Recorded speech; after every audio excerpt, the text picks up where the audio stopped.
یہ جو بحران کی وجہ بنی۔ اس کے بعد دیکھیں گے کہ کیسے دنیا ایک نازک موڑ پر آ کھڑی ہوئی، عوام اور سیاستدانوں کا رد عمل جانیں گے، اور آخر میں اس فرضی بحران سے حقیقی دنیا کے لیے کیا سبق ملتا ہے اس پر بات کریں۔ ہر کہانی کہیں نہ کہیں سے تو شروع ہوتی ہے۔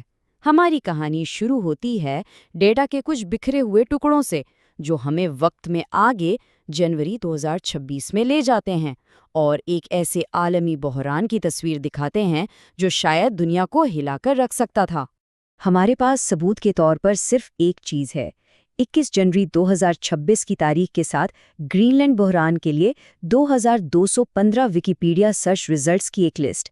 یہ صرف ڈیٹا نہیں ہے، یہ ایک طرح سے مستقبل کی تاریخ کا ڈیجیٹل فوسل ہے، اور اس سے جو تصویر بنتی ہے وہ کافی پریشان کن ہے۔ تو ان سرچ ریزلٹس کے مطابق یہ سارا طوفان ایک ہی خیال سے شروع ہوا، ایک ایسی تجویز جو دیکھتے ہی دیکھتے ایک چھوٹی سی چنگاری سے عالمی آگ کی شکل اختیار کر گئی۔ اس بحران کے بالکل مرکز میں دو مخالف سوچ کا ٹکراؤ تھا۔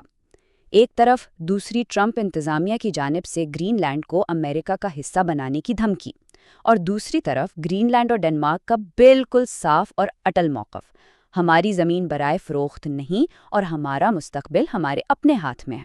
گرین لینڈ کا جواب صرف سفارتی نہیں تھا، بلکہ اس میں ایک واضح پیغام تھا۔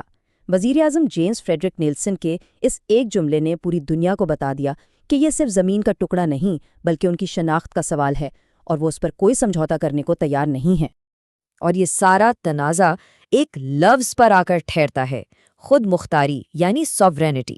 یہ صرف ایک سیاسی اصطلاح نہیں، یہ اصل میں کسی بھی قوم کا اپنی قسمت کا خود فیصلہ کرنے کا حق ہے، اور جب اس حق کو چیلنج کیا جاتا ہے تو اس کی لہریں پوری دنیا میں محسوس کی جاتی ہیں، جیسا کہ ہم اس بحران میں دیکھ رہے ہیں۔ یہ تجویز صرف لفظوں کا کھیل نہیں تھی، نہیں، یہ بالکل ایسا تھا جیسے کسی نے ڈومینو کی پہلی گوٹی کو دھکا دے دیا ہو، جس نے فوجی اور معاشی محاذوں پر ایک ایسا سلسلہ شروع کر دیا جو تیزی سے ایک عالمی طوفان میں بدل گیا۔ فوری طور پر میدان جنگ سجنے لگا۔ ڈنمارک نے آپریشن آرکٹک انڈیورنس کے ذریعے اپنی فوجی طاقت کا مظاہرہ کیا، لیکن سب سے حیران کن موڑ تب آیا جب گرین لینڈ میں تعینات ایک امریکی کرنل سوزانا میئرز نے اپنی ہی حکومت کے خیالات سے اختلاف کیا، جس سے یہ ظاہر ہوا کہ یہ بحران امریکہ کو اندر سے بھی تقسیم کر رہا تھا۔ فوجی کشیدگی کے ساتھ ساتھ یہ بحران تیزی سے ایک بڑے معاشی تصادم نے بھی تبدیل ہو گیا، جس میں دونوں طرف سے بڑی بڑی دھمکیاں دی جانے لگیں۔ معاشی میدان میں بھی ہتھیار نکل آئے۔ یورپی یونین نے تاریخ میں پہلی بار امریکہ کے خلاف اپنا سب سے بڑا معاشی ہتھیار اینٹی کوئرشن انسٹرومنٹ استعمال کرنے پر غور کیا، یعنی اگر تم دباؤ ڈالو گے تو ہم تمہاری معیشت کو نشانہ بنائیں گے۔ جواباً امریکہ نے بھی ایک مکمل تجارتی جنگ کی دھمکی دے ڈالی، جس سے دہائیوں پرانے اتحادی آمنے سامنے آ گئے۔ اس بحران کے اثرات صرف حکومتوں اور فوجوں تک نہیں رکے، اس نے عام لوگوں کی زندگیوں اور ملکی سیاست پر بھی گہرے اثرات ڈالے۔ 17 جنوری 2026 کو عوام سڑکوں پر نکل آئے۔ ہینڈز آف گرین لینڈ، اس نعرے نے گرین لینڈ اور ڈنمارک کے شہروں کو ہلا کر رکھ دیا۔ یہ صرف ایک احتجاج نہیں تھا، یہ ایک قوم کا اپنی روح کو بچانے کا اعلان تھا کہ وہ کسی بھی قیمت پر بیرونی تسلط قبول نہیں کریں گے۔ امریکہ کے اندر بھی اس بحران نے سیاسی زمین ہلا دی۔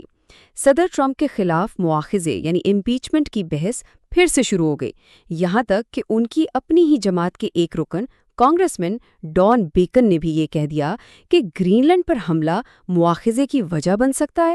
امریکہ کے اس اقدام نے یورپ میں آپ کہہ سکتے ہیں خطرے کی گھنٹیاں بجا دیں۔ دہائیوں پرانے ٹرانس اٹلانٹک اتحاد جو کبھی ناقابل تذکیر سمجھا جاتا تھا، اب اس کی بنیادوں پر ہی سوال اٹھائے جانے لگے تھے، اور اس بحران کی لہریں پورے یورپ میں محسوس کی گئیں۔ ناروے میں اچانک یورپی یونین میں شامل ہونے کی بحث چھڑ گئی، بیلجیم نے امریکہ کے ساتھ اپنے تعلقات پر سوال اٹھایا، اور کروشیا سے بھی آوازیں آنے لگیں۔ یہ ایک سفارتی ڈومینو ایفیکٹ تھا جس کی شروعات گرین لینڈ سے ہوئی تھی۔ تو ان تمام فرضی واقعات سے ایک قدم پیچھے ہٹ کر اگر ہم بڑی تصویر کو دیکھیں تو یہ پورا منظرنامہ ہمیں ہماری اصل دنیا کے بارے میں کیا سکھاتا ہے؟ دیکھیے، یہ فرضی بحران اصل میں ہمیں حقیقی دنیا کا آئینہ دکھاتا ہے۔ یہ ہمیں یاد دلاتا ہے کہ ہماری دنیا ایک نازک جال کی طرح ہے، جہاں ایک دھاگا کھینچنے سے پورا جال ہل سکتا ہے۔ یہ ظاہر کرتا ہے کہ پرانے اتحاد بھی کتنے نازک ہو سکتے ہیں، اور قومی مفاد اور عالمی اصولوں کی جنگ